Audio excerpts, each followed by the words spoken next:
Welcome to RANsquawk's e-morning briefing for Wednesday the 15th of July of 2009. So just taking a quick look around the market, it's just gone 8:30 now here in London.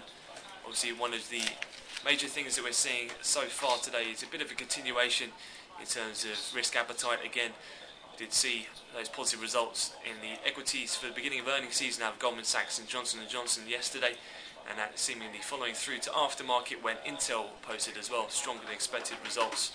So far in Europe, the European bourses are trading up around 1% in the FTSE CAC and DAX, with technology stocks in particular benefiting from that Intel news. They're the biggest sector gainer. Also, financials performing well on the back of those Goldman numbers yesterday. It's been reflected as well in terms of the FX markets. That risk appetite, the dollar index, has moved quite steeply lower this morning, and that has as well given the commodities, particularly WTI crude futures, a decent lift, already up around $1 on the session, with spot gold prices also trading higher. So just a quick recap in terms of some of the actual overnight news. Firstly, starting over in Japan, they had their interest rate decision, and as expected, the unanimous decision to keep rates on the hold at 0.1%, and pretty much as well as expected, they voted unanimously to extend its corporate funding support measures for a further 3 months. Elsewhere as well, some attention was paid to the latest numbers out of China, that their foreign exchange reserves rose to a new record, standing at $2.132 trillion worth, so above $2 trillion now in China in FX reserves.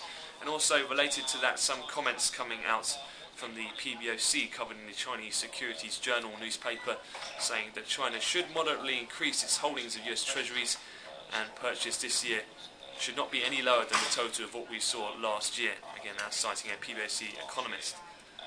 Elsewhere, in terms of a couple of US headlines, late yesterday evening saw Fed official Honig speak and say the US economy is near a bottom of the downturn, but any recovery will be slow.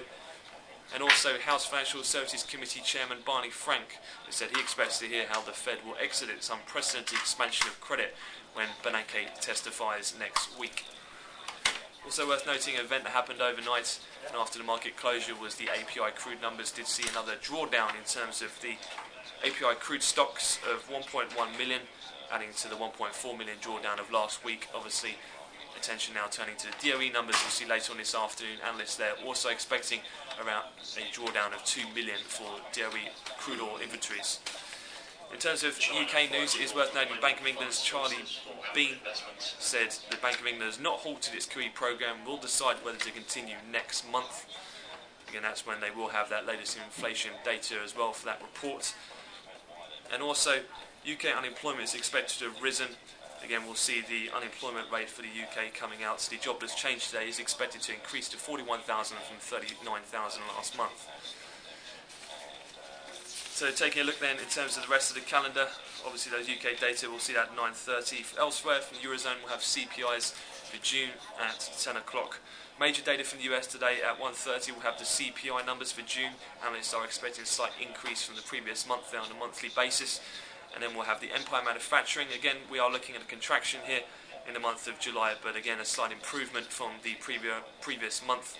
And then we'll have the oil inventory levels a bit later in the afternoon, and then the main focus then will be onto the FOMC minutes, when they'll also be releasing their latest economic forecast. That'll be at 7 o'clock London time.